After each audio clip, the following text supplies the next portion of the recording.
Got some baby mangoes coming in. It's all the dead flowers. That's where they come up at. They're probably half this size last year. It was super hot around this time. Got a couple 110, 115s last year. This is like, I think it's 6th or 7th year. Starting to finally get some strength.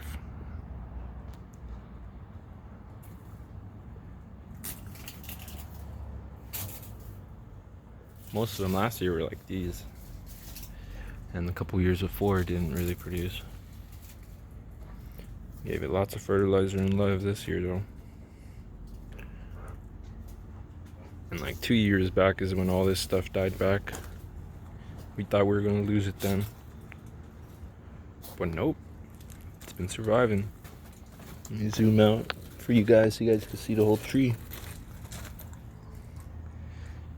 It's maybe a 7-footer right now.